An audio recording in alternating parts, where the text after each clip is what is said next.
what will drones be able to do, do you think, going in 10 years? What will that look like? You could load a face, and between network surveillance and the facial recognition on that drone, find one person and fly into that person's head that fast. Seriously? Yeah. So identity management, privacy will become even more essential. You think about how many cameras, how much data is being constantly collected everywhere, from street cameras, from door knock, from doorbell cameras, from facial recognition at the airport. Privacy is really under attack. Well, yeah, well, I've noticed. And now TSA has decided to take your photograph every time you walk through. I went through yesterday, and they had a, stare into the screen and we'll assess your face. I said to the guy, is this mandatory? And he said, no, it's not. And I said, fuck that, I'm not doing that. And he goes, I agree with you. Like, okay. I mean, but like, what is that? Why are they doing that? Data aggregation, because they can. So it's not a good sign when your own government is gathering data on you, is it? Like, why would they possibly need that? Why would think they about want what chipped our founding fathers off? Right. Paying some taxes on tea and land taxes, and I mean, I guess our idea of what we will resist over in terms of liberty and government intrusion has been very steadily eroding, and now it's, I would say, increasingly a steep curve of descent. Yeah, and it does seem like the purpose of politicizing the military and making it left-wing, anti-white, pro-trans, all this stuff, which I think the right just sort of says, well, that's going to be a less effective military. It's bad. They make fun of it. But that seems way darker to me. I mean, it does seem like it's being weaponized against dissent in the United States. I think, the military was one of the most trusted institutions. For sure. And I saw already, even in the 80s, I mean, look, I went to the Naval Academy in 1987, and I left after a year and a half because I found the political correctness and the nonsense already then on the double standards that were pursued by the Academy leadership while saying there are no double standards. I just found ridiculous. What were the double standards? I remember going to the O course the first time, and they said this was one height of a wall to get over for one gender and one height for the other one, and they said, the standards are all the same. But wait a minute, they're liars. So yeah, so just if you're gonna call it the same, then be the same. But at least let's be consistent. And so the amount of recruiting for specific sports teams of people that were completely unqualified to be there or to be naval officers was staggering.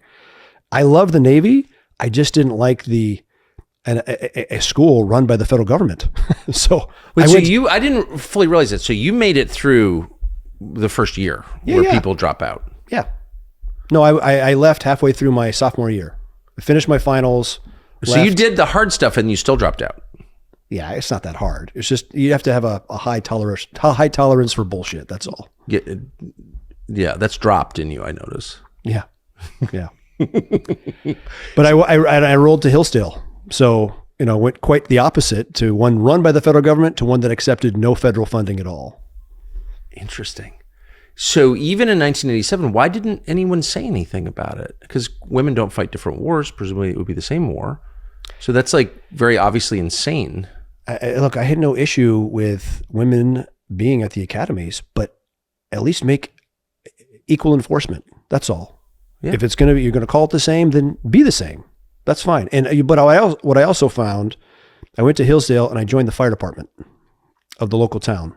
And I learned more about small unit leadership there than I did in the very artificial learning lab that was the academy. Why'd you join the fire department in college? Because it was cool. Because it was fun. Come on. I got to do a lot of things in life, but driving a fire truck to a fire, lights and sirens, is definitely in the top 5. How many kids in your class were in the fire department? None. Since then, it's been more of a thing, but I was the first one ever at Hillsdale to join the fire department. And it was convincing the gruff firefighters, and it was a full-time, part-time. So there was a couple of full-time guys, but the rest were like a butcher and a trash truck driver and building contractors. So convincing them that this snot-nosed college kid was okay to go through a burning building with them it was no small admissions process. One of the things I think is most interesting about you, which I know you hate to talk about, but is the fact that you were from an affluent family, and so you didn't actually need to do any of that at all. So why did you do that? Sense of mission, sense of service, and mostly a sense of adventure. So you never thought like, we're rich. I don't need to, this is just nonsense. I'm going to. No, that was never. Bum around Europe for the summer? Never part of the equation. Why? No, I did. No, I did. I got married between my junior and senior year, and I took a long honeymoon, and we went through Eastern Europe. But the funny thing is, we went through Eastern Europe. What year was that? That was 91. That was as the whole Soviet Union was collapsing. Yeah, I got married that year. I remember. And we went on the Baltic Liberation Tour with Pat Buchanan and Lou Rockwell from the Von Mises Institute. And we went to Lithuania, Latvia, Estonia, and we visited the government buildings, which were still surrounded and occupied by Soviet Interior Ministry troops, but they'd had free elections. So it was fascinating to see a place literally at the inflection point of embracing. What month in freedom. 91 was this? That was May. Okay. So I got married that summer also, and I went to the Mid-Ocean Club in Tuckerstown, Bermuda. It seemed more romantic than Estonia. What did your wife think, your young bride think, when you're like, we're getting married, but actually the honeymoon is in Eastern Europe, this like the hellscape of Eastern Europe. Honey, do you know anything about Stalinist architecture? I'm going to show you. We road tripped through, but it was really funny. I'll never forget. Bay Buchanan bought an entire uniform off of a Soviet border guard, a captain, for $20. And we were at a restaurant, and comes back with a whole uniform on the hanger and $20. And as we're leaving the country, another one of our group had a luggage that you have to put through the scanner. And you can see in the scanner, it looks like there's a manhole cover in his suitcase. There's this huge disc. The Soviet border guard opens the thing. This is a very big problem. Well, how much to make the problem go away? $50. It was an entire bronze bust of Lenin that had been yanked off a building, and our friend was exporting it. So I thought, if they're selling Lenin for $50 off a government building, this is not long for communism. No, and in fact, I think it was in August of that year that it ended. 2 months later, it was done. That's incredible. So my final question about the drones. I mean, is it a crazy thing to consider the possibility that the government might employ this technology against its own citizens, deploy it against its own citizens? If they're putting if people are still rotting in prison for protesting at the Capitol on January 6th, if they're a woman got 4 years in prison yesterday for protesting outside an abortion clinic, it's a government at war with its own citizens. So why wouldn't drones be part of that?